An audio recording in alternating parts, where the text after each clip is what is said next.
ఈ మధ్య కాలంలో హత్యలనేవి కామన్ అయిపోయాయి. ఎవరు ఎందుకు చంపుతున్నారో కూడా తెలియడం లేదు. వివాహితర సంబంధాల వల్ల అయితే ఈ హత్యలు ఇంకా పెరిగాయి. ఒకరికొకరు కడదాకా తోడుండాలని అగ్ని సాక్షిగా పెళ్లి చేసుకున్న వారు మధ్యలోనే వారి బంధానికి ముగింపు పలుకుతున్నారు. ఆలోచించి సర్ది చెప్పుకునే సమస్యలను చావుదాకా తీసుకెళ్లి తీరని విషాదాన్ని మిగిల్చుకుంటున్నారు. ఇలాంటి ఘటనలు మనం ఎన్నో చూసాం. తాజాగా ఇలాంటి ఘటనే ఒకటి సంచలనంగా మారింది.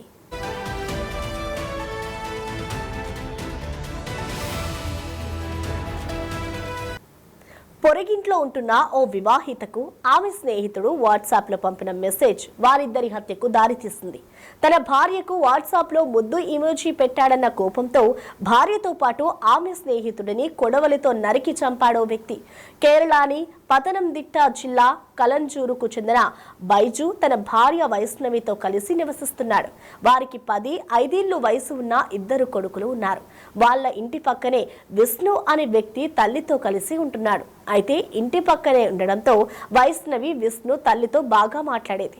అది కాస్త విష్ణు దృష్టిలో పడింది. దాంతో అతడు వైష్ణవితో పరిచయం పెంచుకున్నాడు. ఇంటి పక్కనే కదా ఉండేది, ఎప్పుడైనా ఏదైనా అవసరం వస్తుందని అనుకొని వైష్ణవి ఫోన్ నెంబర్ తీసుకున్నాడు. ఇక్కడే అసలు సమస్య మొదలైంది.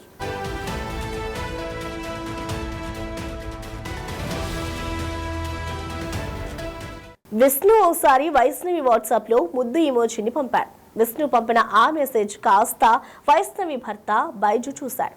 ఈ విషయంపై తన భార్యతో గొడవకు దిగాడు. ఆ సమయంలో భయంతో ఆమె విష్ణు ఇంట్లోకి పారిపోయింది.